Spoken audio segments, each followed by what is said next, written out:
introduce yourself.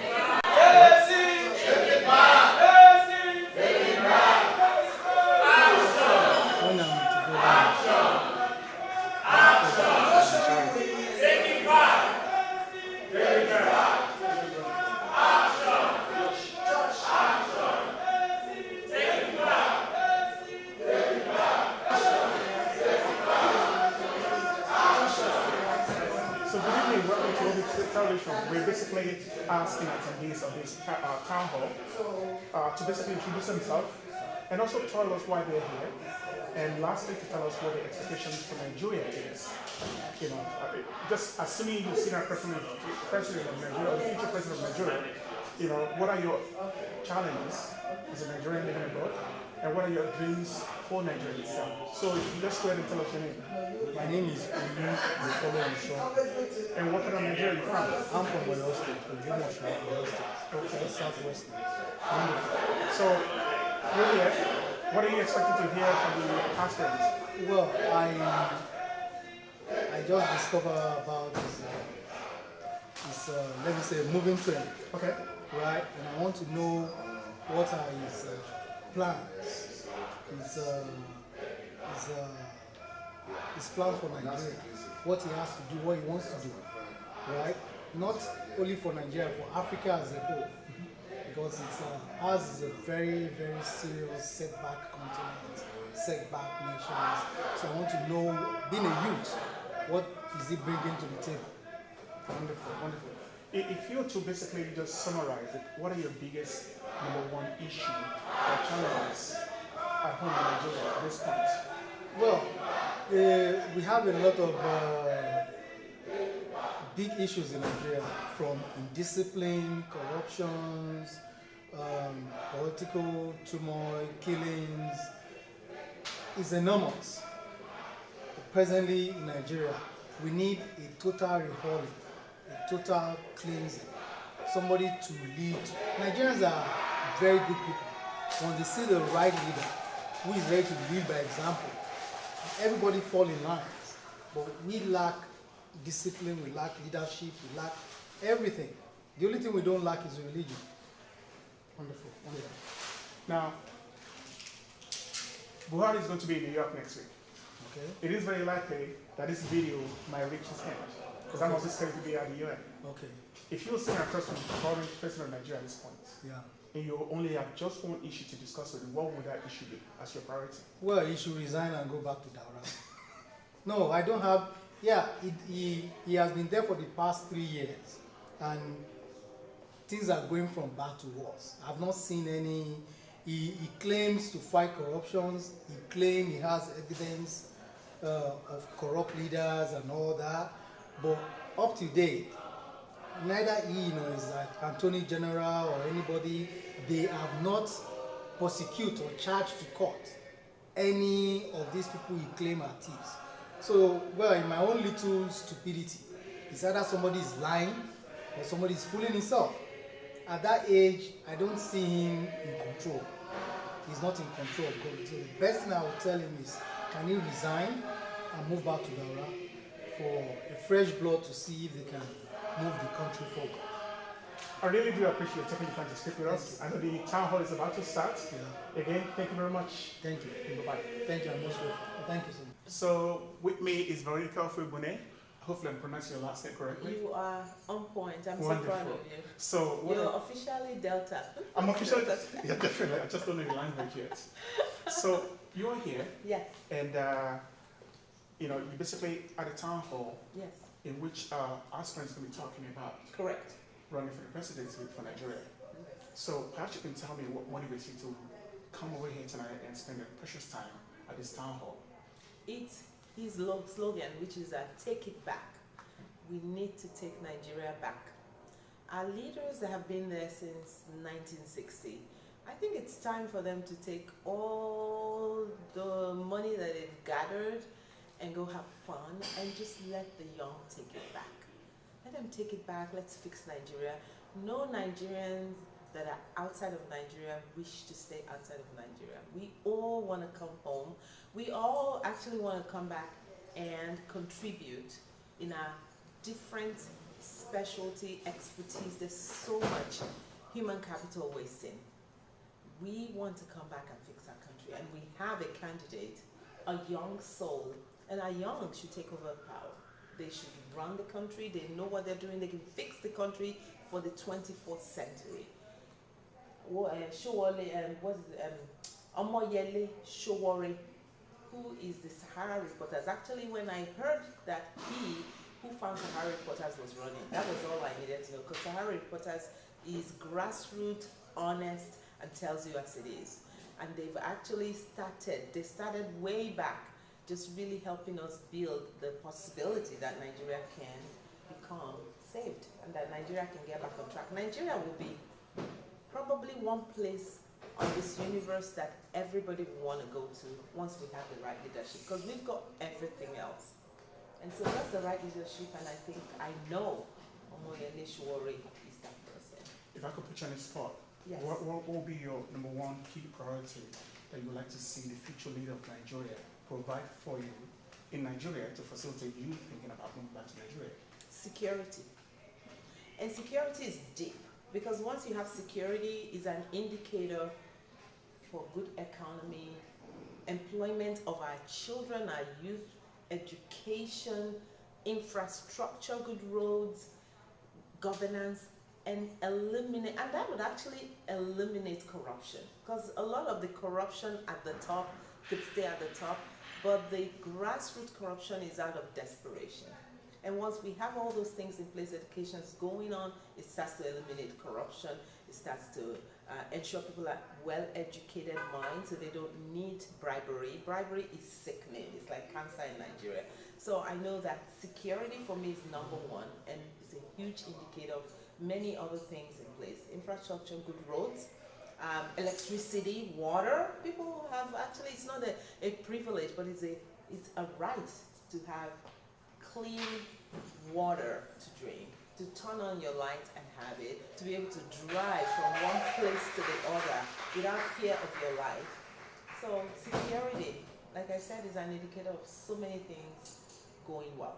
So most of the people will be seeing this video and have no knowledge of your background. Perhaps Yes. you can just give us your professional background so that the global audience who will see this video will know who you are.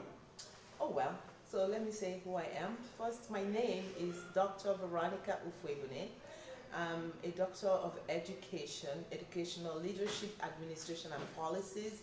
And in terms of policy, I'm an advisor, appointed advisor to Governor Brown in education issues.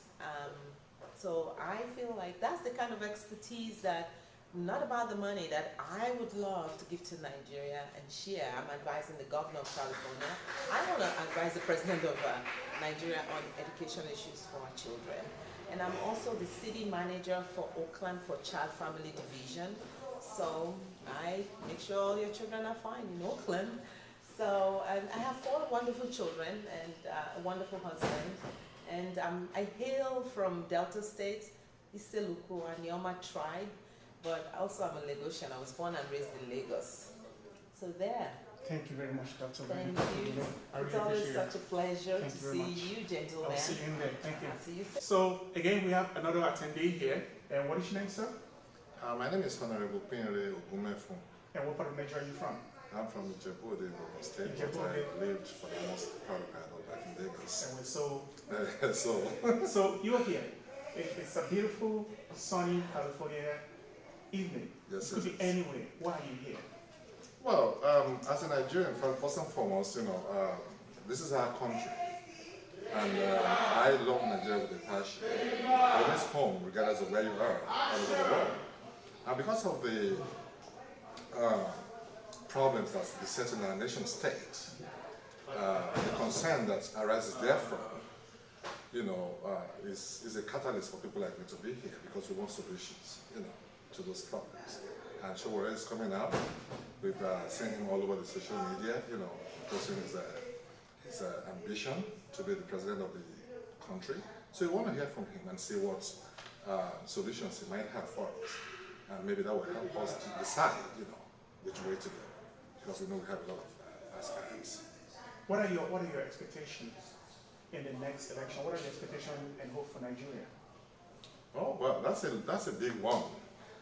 If you look at the political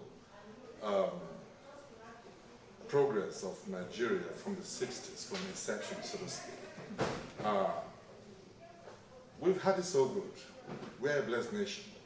But again, we're a nation of so many paradoxes. We have stupendous wealth in Nigeria. We have abject poverty in Nigeria.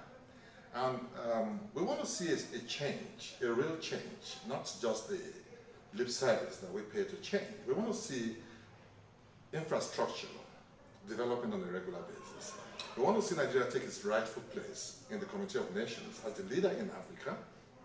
And we want sustainable development. I envision a Nigeria where you have institutions in place and that are enduring. We want to see a Nigeria where there's a future, there's a hope for children yet unborn, for the generation that are here, and for posterity. I want a Nigeria where Nigerians will smile genuinely and not just smile and suffer, or suffer and smile, as Fela had put it. I want to see a Nigeria where political rascality will be a thing of the past, and economic barbarism will be eschewed. I would like to see a Nigeria where things will just run like it is done in most in saner economies and saner, climes. Now, I know you personally, and I know you do have businesses in Nigeria. What are your biggest challenges at this moment, of concern at this moment, that you, if you actually sit across from the president, what are your number one priority that you would like to put on this mandate? Of course, it's power. We all know that the bane of any growing economy, any infrastructure, any, it is power. Without power, we cannot power anything. So you mean power and electricity? Electricity. Okay. So clarify that. Yes, pardon my wooliness, so to speak. Yes, power is absolutely necessary within the Nigerian nation space because a lot devolves, a lot surrounds, a lot, a lot surrounds that.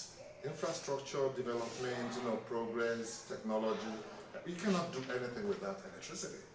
And it's so surprising that a nation of over 180 million people, for a period of over 2 decades or more, cannot have sustainable 24-hour electricity, and yet billions of dollars are yearly, projected, made available for that purpose.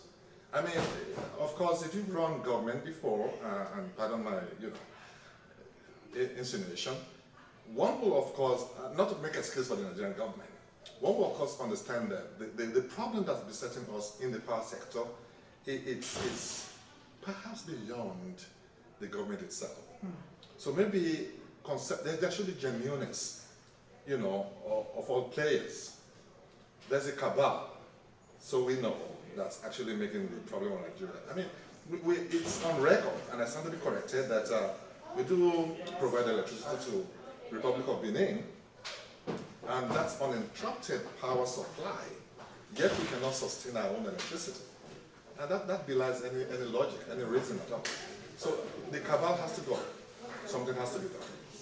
Excellent. I really do appreciate your time. Thank you so much. And I look forward to again following up with you. Thank you very much. Have a good evening. And you too, sir. Good to see you again. Welcome to Oakland. Thank you very much. So you're in Oakland. You've been here now for maybe 3 days? Yes. What is the feedback you're getting so far? Very fantastic.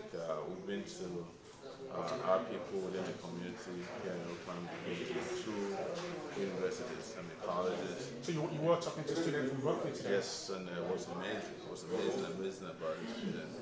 It's a diverse nature of discipline. And right through their eyes, you can see the future. And from your previous interview, you mentioned you'll be in LA starting tomorrow. Tomorrow, yes. Wonderful. I know the audience is waiting for you. It's good to see you again. I look forward to seeing what you have to say to Thank you so much. Thank you.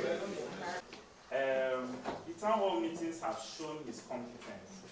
It's obvious why prior politicians just do 4 or 5 rallies in 4 or 5 different zones, maybe including Abuja, and then go home, they don't answer any questions. This is because when you are standing face to face with Nigerians and they are asking you questions straight from the heart, if you don't have the intelligence, if you do not have the competence to handle those issues, it will show. You cannot hide it. So they prefer the facade of, mobilize 10,000 people who do not know you from Adam, come collect something and just go back home. So the town halls that we've done, back to back, state to state, zone to zone, local government to local government, is putting yourself out there. Imagine if he was asked a question on live stream and he fumbled at that question. But I'm proud to say that in 7 months, there's not one question that he has fumbled at. Wow. So please, put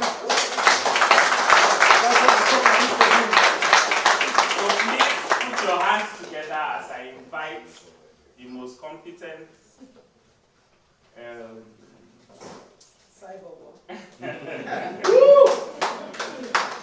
yes, leader that I think that Nigeria would have had since inception.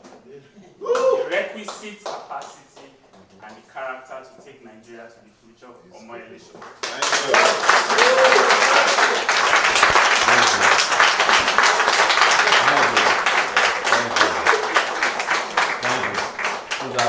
Have a seat. Wow. We came here, I think we arrived here about 2 days ago. This is our used to be our third night here in California. And I can tell you, every moment we've spent here, things have just only got better. And we came in from Nigeria, and probably you've heard the story. We came in directly from one of the most controversial, most dangerous expedition of campaigning that we've ever done. We were trapped inside the palace of the Oakland. Yes. Tear gas. It's never happened before in the history of politics that anybody was tear gas inside the palace of Oakland. And we were beaten up as well, physically, assaulted. And it was, for me, the intersection of what used to be the old and the reason why Nigeria must break free permanently. But that is not how our campaign actually started. Our campaign also started on a controversial note. That's right. And I will explain to you how. It wasn't the decision to run that started the campaign in the consciousness of Nigerians. It started when I was invited to a radio station in Ibadan.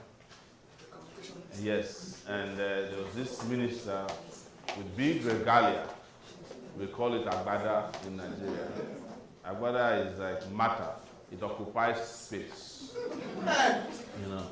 And he's sitting there across from me, and I was brought before him. Actually, I was told later that he was the one that ordered that I be brought before him. And the reason was that he had been looking for me because I wrote a story regarding corruption. And he said to the people who said, "Oh, Sowore, so today is the day I'll teach him a lesson." So I walked into the studio. He sat me down across from him, of course, big man. He said, I don't know if I provoked him. I said, Honorable Minister, it's good to see you. You are the minister of the outgoing regime. It was as if I pressed the button of the atomic bomb. The guy went off, and he's just like, "Who are you? Where do you come from?" It just kept going off. And the responses, the calmness with which I responded to him and schooled him, gave us what you refer to in the education sector as teachable moments. Yes. And a lot of people just said, wow, probably this is a transition from the analog era to the digital era. Yes. And ever since then, we couldn't cope with demand for either town hall meetings, radio, TV interviews. So before we left the studio, the whole country had gotten the message that something seismic had happened to Nigeria. But it's just that I was reminded before we came here that it's just not enough for something seismic to happen. Something greater has to happen than seismic. Or after a hurricane, there has to be some kind of cleanup. And I think that was what the experience at Ife taught us. As soon as the experience at Ife came, you know, and I'm just taking you through my world. You know, we have to recalibrate. We have to recalibrate to understand that the principalities and the forces that are holding Nigeria to ransom are not just going to watch you come and take the space and just let you be walking around. Because the next day,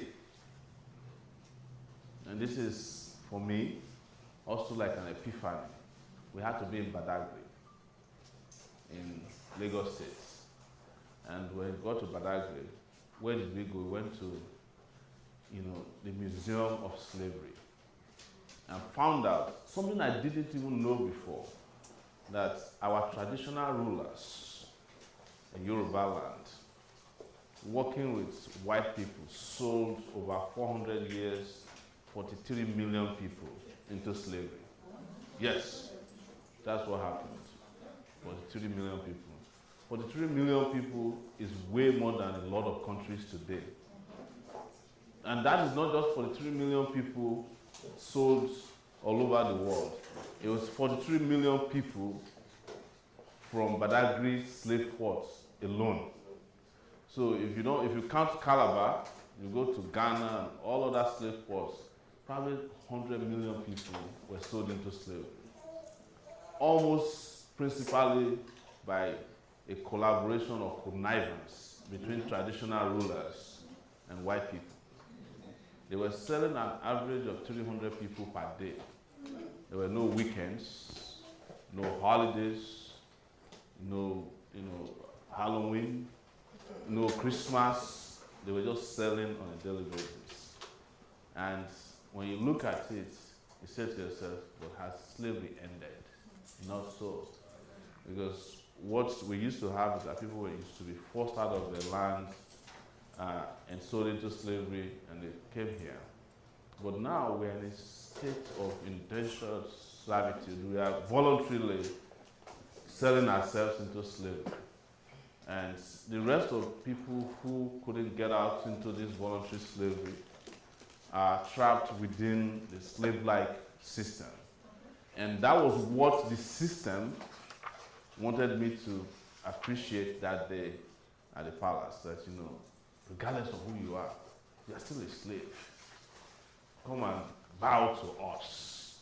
And if you don't bow to us, you know, what I call prostrate or die, we'll show to you that we'll kill you. And I said to myself, look, it has to take one person to change the mindset of a lot of our people. Even though there was outrage, what I call outrage against courage, a lot of people eventually came down and started questioning, but must he prostrate for another person? If he refuses to prostrate, should he die? That was the question. So that takes us to Nigeria as a whole. The powers that be, the old political cabal in the system, they are not alone. They exist in different sections or sectors of our society. There is a political cabal. They have political parties. There are religious cabals. They work with the political cabals. There are traditional cabals. They also work with the religious and the political cabals. Then there's the economic cabal that is financing all of them. And these things are deliberately part of a system that is enslaving our people. 43 million of them over 400 years. Now we are at 198 million slaves, practically, in Nigeria, held against our will by these four cabals that I've mentioned to you. And all of you, you probably have had encounters with them. But when they want to describe your condition to you, they will redefine it to tell you that, well, some of it is spiritual, traditional, cultural. It's a lie. At the end of the day, they are holding your destiny to ransom. You know, and when you break free from that ransom, somehow you are held back to it, because how do you wake up in America and you have your brothers and sisters who can't feed? You have to think about them. You have to send them Western Union, right? You know the deal now when they start sending you, you know, prayers from Nigeria by WhatsApp, prayers, when you don't answer them with Western Union, you start getting proverbs. You know, it is the way the country has been held to ransom. But ask yourself, is there anybody here who didn't come here hoping to spend 2 weeks, 3 weeks in America, and your 2 weeks became 40 years? You know, mine is 19 now. I had no intention of staying more than 2 weeks. In fact, I came with 2 pair of pants and a shirt because I didn't plan to stay for long. Next year, it will be 20 years, and I said to myself, I'm going to start heading back home, but not just heading back home. I want to go back home with others with great ideas and help liberate our fatherland or motherland, whichever way you want to describe it. And we've been doing it now. No matter what they tell you, Nigerians want to be free. Nigerians want to be free. And it didn't matter where they are located, Nigerians are united in their desire to be free. But for so long, they have been lied to, abused, and bastardized that they are finding it difficult to trust anybody. That's what we confronted with Nigerians. You know, they'll tell you, look, they have told us this before. They told us this in 1979. Etitiri, they told us during Abiola's time. They told us, Obasanjo too, that he had learned his lesson in prison.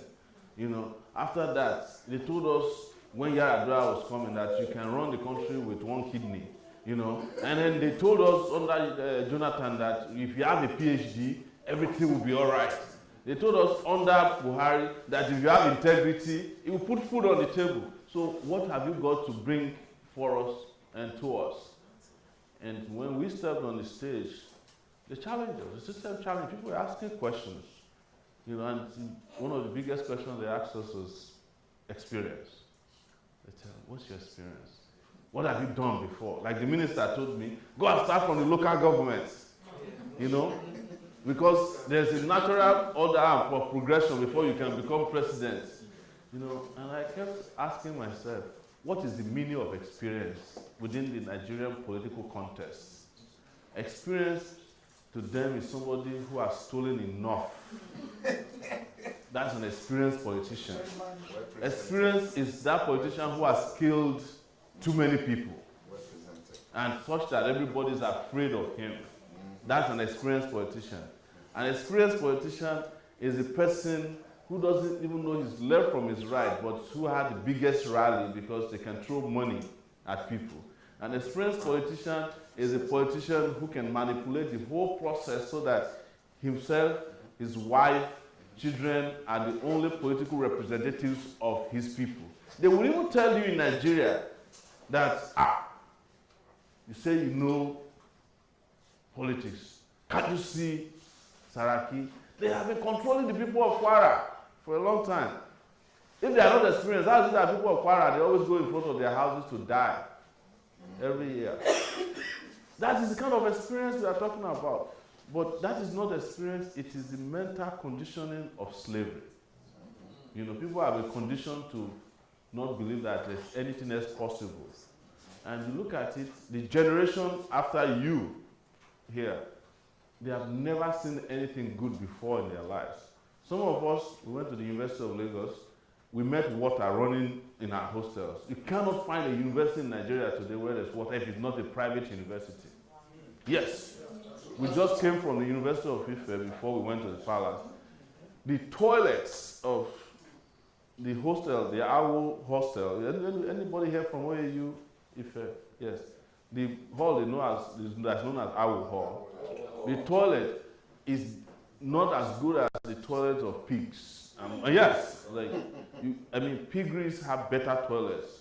US piggeries have better toilets than us. And you look at it and say, how do students graduate like this and you expect them to behave like normal human beings? There is no water, no drop of water falling out of their shower. Meanwhile, we were in our friend's neighborhood, JG, who was introduced earlier, and we were walking around and wanted to exercise. I went to an elementary school. The sporting center of the elementary school in his neighborhood is better than that of the University of Lagos. Right? This is how much the mental conditioning have been. So it takes a lot more work to conscientize a person who has never seen anything good before, like a child that grew up and has never seen electricity before. How do you describe that? You can have, constant electricity to him and they'll believe you. Because he's never seen it constant before. Nigeria is such a place that if people have light, as we call it, and it's lasting more than 4 hours, they start wondering what happened to the electricity company. Like, about NEPA out, they haven't taken the light. It's true. Yes. And you look at it even with religion, the prayer points of people in Nigeria are different from the ones who have traveled here. Have you not noticed it for those of you who go to church? Because you go to Nigeria, you hear very weird things in church. Somebody praying that God should provide transformer in their area, But your prayer point is, how do I pay my bills? Here, my electricity bills, because you don't even know where the transformer is located here. I don't know where the transformer is located in my area. I've not seen a transformer physically before. But Nigerians, they worship transformer. They are passing the place like this. Make this transformer not blow. Or somebody will go and give testimony in church that their transformer has not tripped in 6 months. And it's a testimony. This things might sound funny to you, but it's the reality of life in Nigeria. So, having said all that, what is the solution? The solution is, in some cases, very simple. When Nigerian leaders want to press the panic button inside of you, they will tell you that Nigeria is complex and huge. That this is a very big, complex country. You know what I did? I traveled in Nigeria within 6 months. We traveled with no private jets. Yes, we traveled, and by the time we came back here from Osun, Ile-Ife, we had done 29 states. Yes. Nigeria is not big at all. The problem is that the road networks are pretty bad. Nigeria is just twice the size of California. So that I can just make you lighten the day for you with live stream wherever we go. And today we were driving from Tracy to UC Berkeley, and we just focused our camera on the road, and most of the commentators was just like, "See road, my God, see road." Things that you take for granted over here, Yes, you don't think about it because, most of you are already driving partially driverless cars, right? Where the road is so open, you just leave the steering to do the driving. You dare not leave your car like that in Nigeria because it will just fall into a ditch and that's it, right there. We spent, on one occasion that we were supposed to go from Lagos to Ekiti for a rally, we spent 6 hours within the space of 2 kilometers on Lagos-Ibadan Expressway. This day it wasn't even church. It was a different situation. That just one tanker broke down, and in the whole of that area, they couldn't find the machine that could take it out of the way. 6 hours, we didn't eventually make it to Ekiti that day.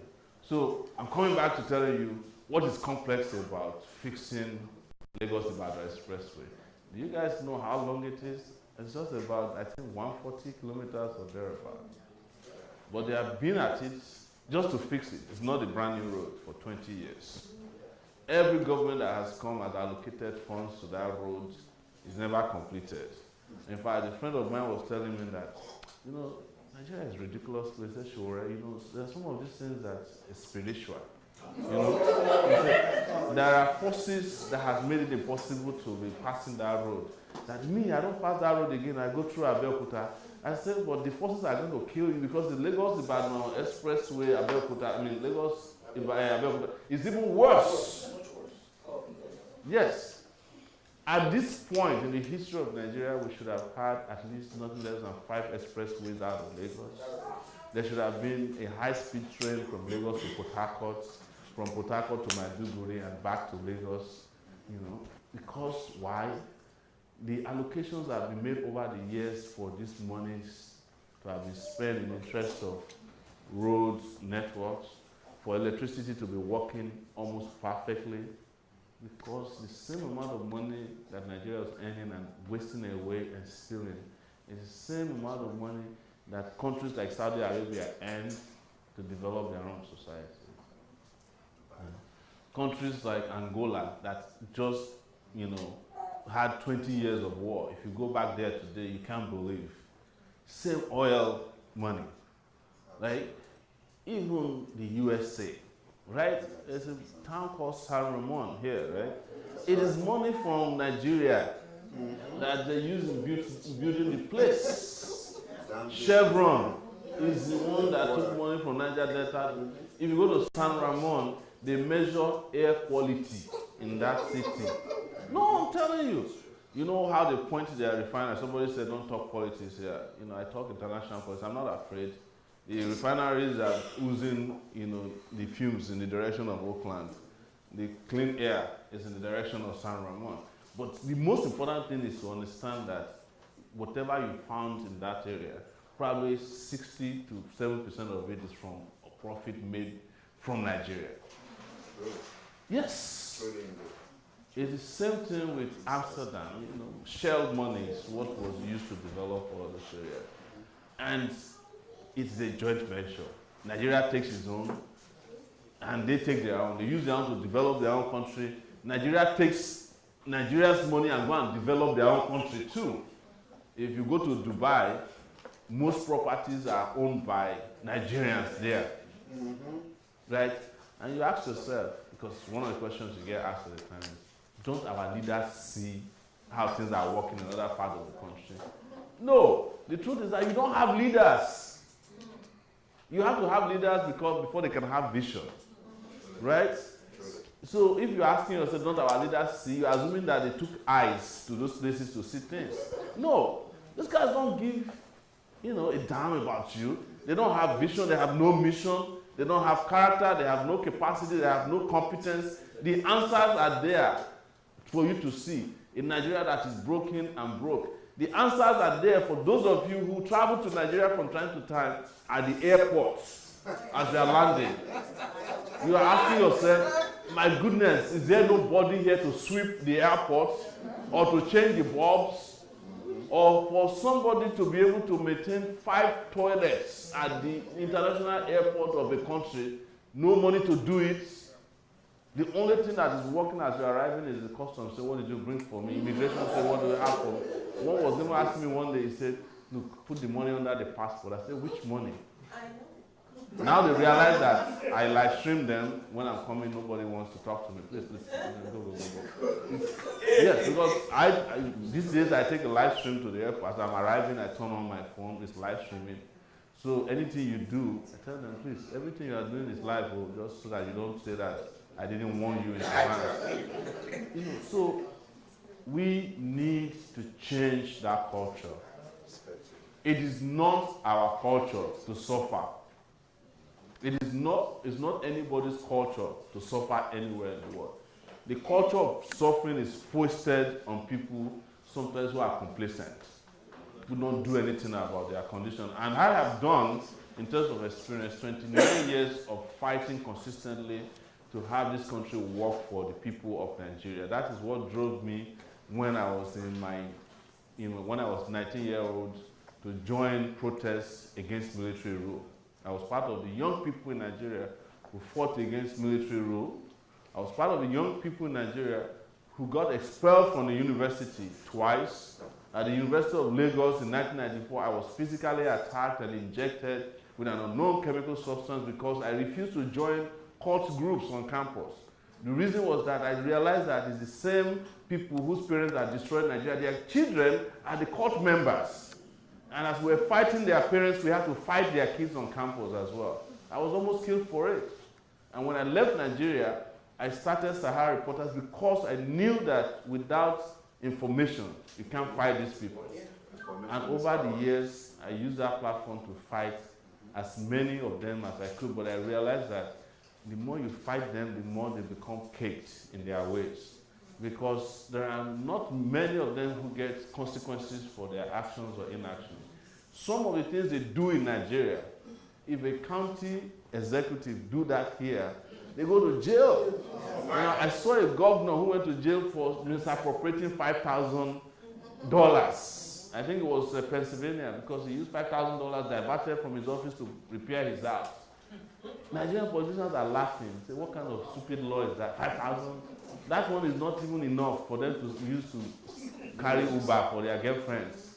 That's right. And nobody, you know, and we don't have a system that's working for the people.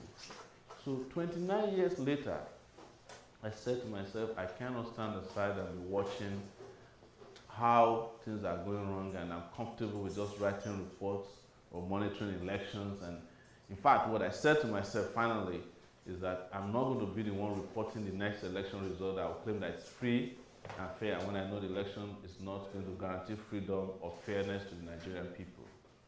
And we're at that point where we cannot say that we even have options to vote for.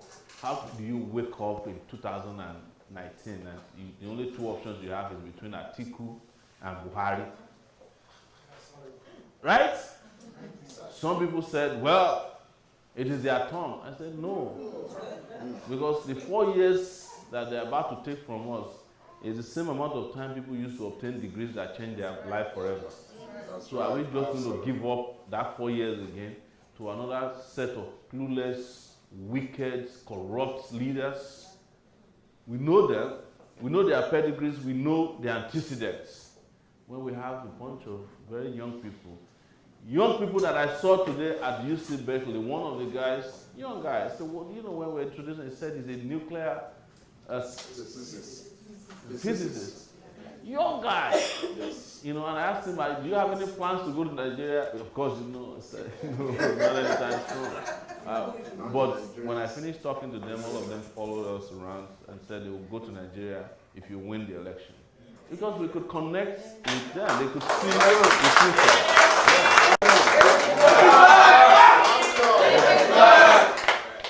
They made that promise because we were able to interact, engage, and they could connect, and they could see that collectively we have a future.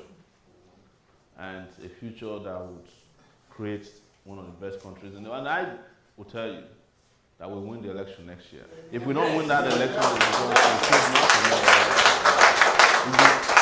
it's the reason why all of you are sitting here tonight, and you were not coerced or bribed to come to this event. In Nigeria, if you had this many people in a room listening to a politician, just know that their pockets are soft with enough money. Yes. And you'll just be hearing people asking questions that are not relevant to the politician, you know, because all of it is orchestrated to make it look real, whereas they're really, really very, very fake and fickle. So, what do we have for you? I'm not here to preach that I will construct roads. Even though we want to do 200,000 kilometers of roads that we know are possible. I'm not here to preach to you that I want to secure Nigeria, even though I know that the most important thing right now to even attract you back home is security.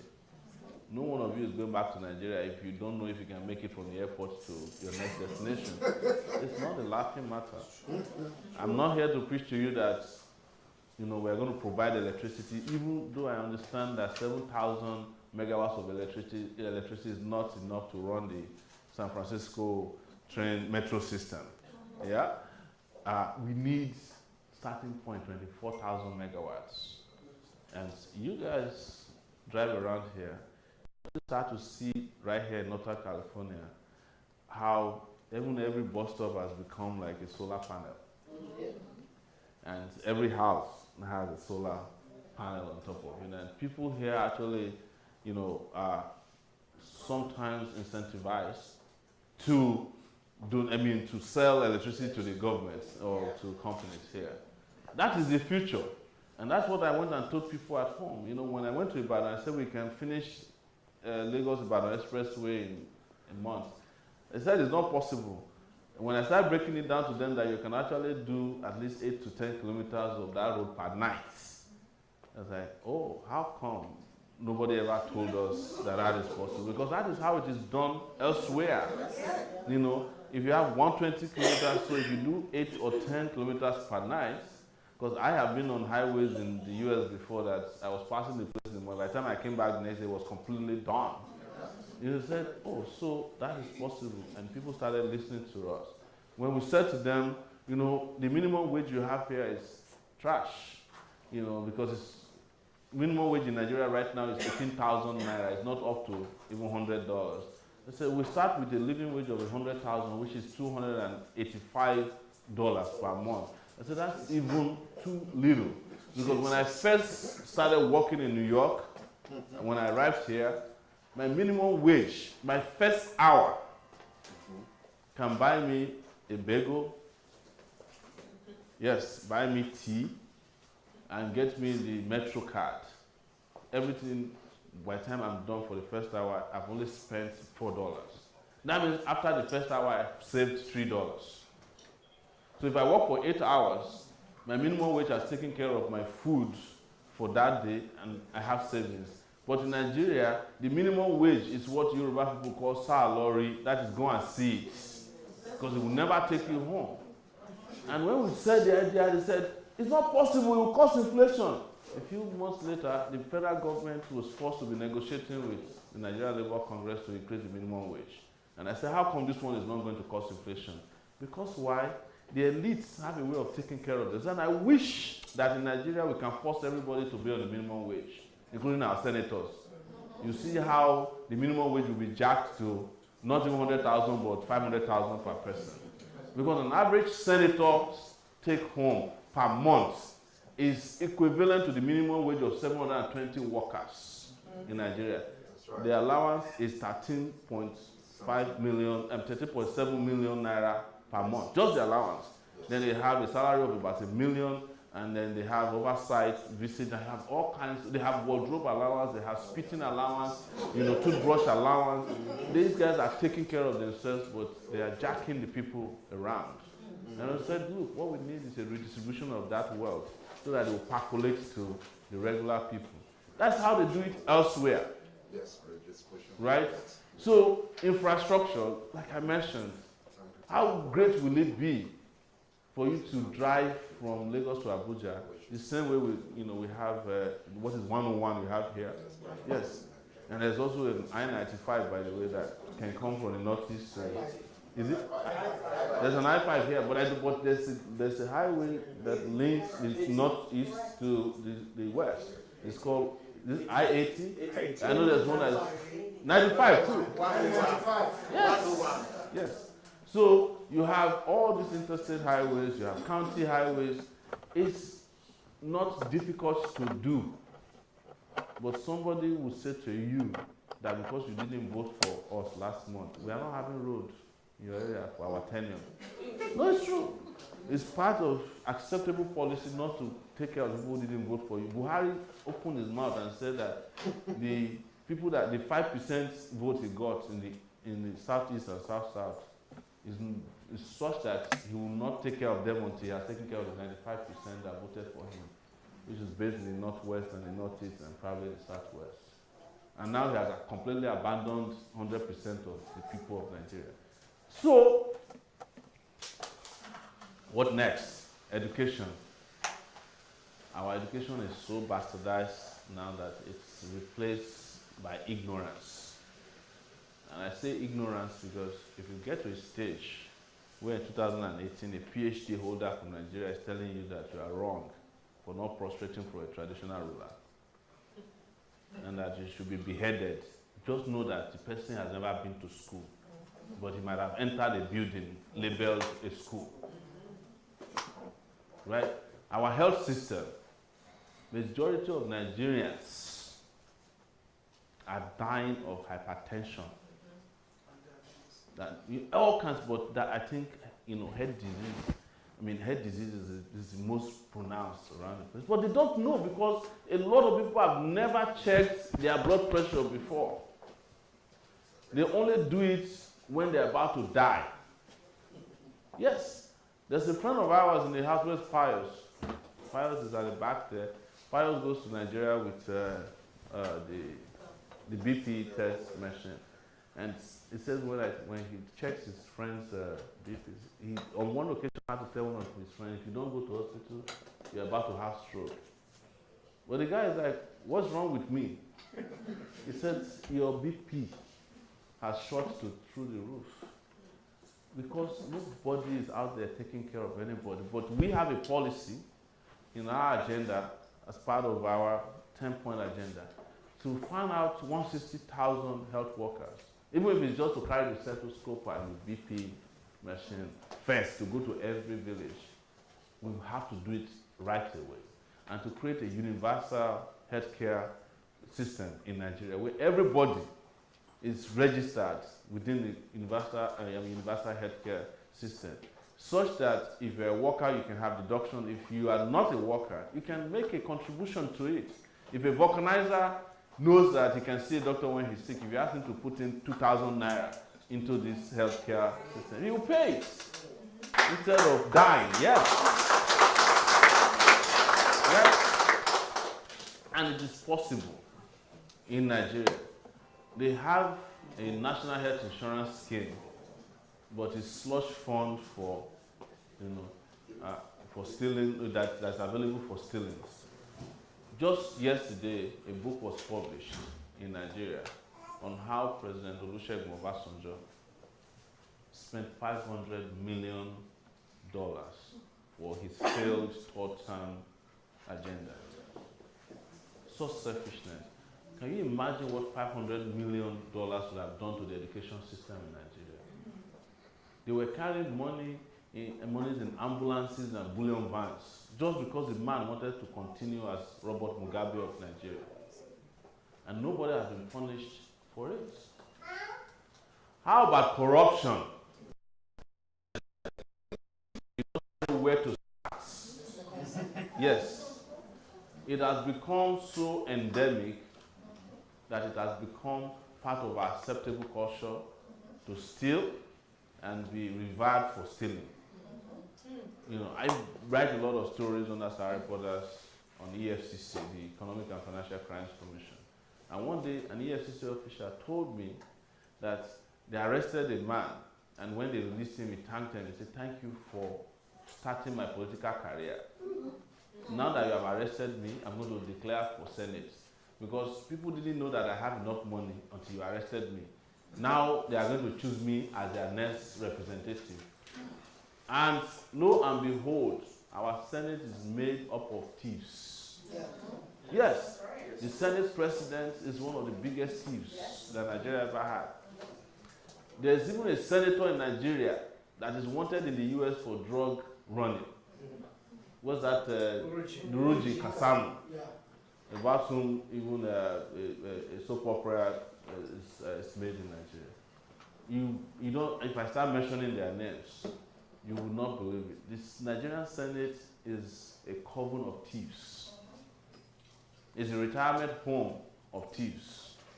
If you don't believe me, imagine a senator, Joshua Darie. He's in jail as we speak, jail for corruption, and from inside jail, he obtained a form to run for Senate again. No, I'm not. This is the truth. He has obtained a form under the APC to run from prison and he might win. Because only thieves are elected into office in our country. What about our economy? If you ask yourself, what is Nigeria's economic system or what's Nigeria's political economy? There's nothing. Nobody can tell you exactly what it is. In fact, the only thing we know about our economy was the former Minister of Finance who forged an NYC certificate who just been forced to resign. And the only reason why she was forced to resign yesterday, I will reveal to you, it's not conspiracy theory. It was because Buhari had just appointed one of his kinsmen again to run the DSS. And there was outrage, and they needed to look for something immediately to quell the outrage. So they pushed the woman out so that you can have something else to talk about in the meantime and forget the crime against humanity that they committed with the kind of tribalism and nepotism that Buhari is practicing in Nigeria of today. So, what is the most important discussion in Nigeria? Restructuring. Right? A lot of people have been saying restructuring. We also have plans to restructure Nigeria. And restructuring has different connotations to different people. Some people call it devolution of power. Some people call it regional government. And we had a conversation about it last night where a brother said, we want to restructure Nigeria. We must, and I said, it's beautiful, I agree too. But who are you restructuring Nigeria for? And who are the people restructuring Nigeria? Is it the old people who are in the departure lounge of life that will restructure Nigeria for you, young people, when in their entire history, they have never restructured anything in favor of anybody but themselves before? As the Yorubas have an adage, that any madasho funyo, torun elanwo. In English, it means that if somebody is going to give you some new sets of clothes, check the one he's wearing. So if somebody is asking to restructure Nigeria for you, check what he has done when he was in position of authority, if he has ever restructured anything good. I use the example of my state governor, Olusegun Mimiko, who was in power for 8 years. Anybody from Ondo State here? Stubborn people? You know? Yes. For once, the man did not allow local government elections to hold for 8 years. The day he left office, he joined the restructuring team across Nigeria. I said, restructure, restructure. When these people came to me, I said, why didn't you restructure the local government? Why didn't you allow elections to hold? You would have been a perfect example for what you preach. But if you cannot allow local government elections to have, you cannot allow local governments to operate, you cannot convince me that you're interested in restructuring it. So, ladies and gentlemen, you know I have not said anything here tonight that came from a book. I'm telling the story of Nigeria in front of you. And all of you are witnesses of one part or the other. You are witnesses to how Nigeria degenerated from a nation state to a failed state. Nigeria is only good these days for studies across universities in the world on how to describe a nation that failed, even though it had potential. But let me leave you with just one optimism. Yes, something to be optimistic about is that in our travels around Nigeria, in this exploration of what is possible in Nigeria, we found untapped territory. Nigeria is like, you can start a nation from every place we visited in Nigeria, brand new, and you'll be surprised how Nigeria will look even in 2 years. Because if you want to build brand new roads, there's a space for it. If you want to build dams, there are rivers that can fuel it. If you want to build solar energy, you have enough sunshine that can, power heaven, right? If you want to build schools, there are lands for it. And if you want to build people, there are 198 million people to be built. If you want to educate people, plenty of them to be educated. If you want to grow crops, plenty of opportunity to grow hectares of land. If you want to do tourism, there are mountains, valleys, and rivers, better than the one you have in California. I tell you that. In Nigeria, they are all covered up by incompetence, mismanagement, and we can just go there, remove the cobwebs, clean up the country, and build the country anew. And I'll tell you that we can do it because I know that it's a simple thing to do. And there's nothing complex about building a nation when you have the resources to do it. But instead of doing it, you have been frittering away the resources and stealing it and mismanaging it because there are no consequences for doing it. So, on this note, I was told that I can ask for your support.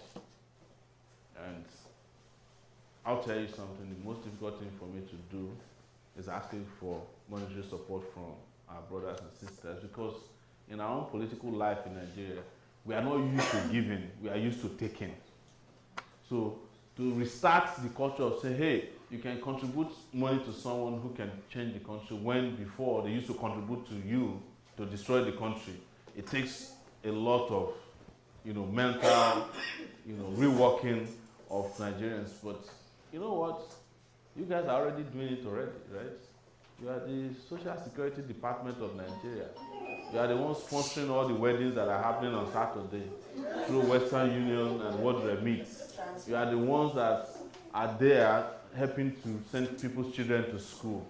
You are the ones that are even building boreholes, because without us, probably Nigeria would have failed completely. Right? So that's why we are coming to you, because we don't have godfathers. We only have godliness in our heart to remake Nigeria and create a Nigeria where all of you can go back to. I want your next vacation to be planned for Nigeria. I want you to be able to take your children to Nigeria and say, hey, go to school here. I want to go back. And I'll come and get you next summer. And while you're here, learn Yoruba, learn Igbo, learn Hausa, or even learn the three of the languages. Because, just like the Chinese people were saying, learn how to speak Chinese, and some people ignored it. Now, China has gotten to a point where it has become the leader of the world. And I believe that if we get it right in Nigeria, Nigeria is about to become the greatest nation on earth. Yes, I believe it. I believe it. Because as I love to describe Nigeria, in Africa, if you look at the map of Africa, it's like a pistol facing down. And if you look at Nigeria, it's like this, it's a trigger. And if Nigeria fires, Africa is about to kill. Yes. So, thank you so much for coming. And thank you so much, because you better start buying your tickets. You are coming to the inauguration next year. Take it back. Take it back. Thank you. Thank you. Wow. Thank you so much. We have this is the opportunity to ask questions. So we are going to only take 3 people because Let's go for fun. okay, so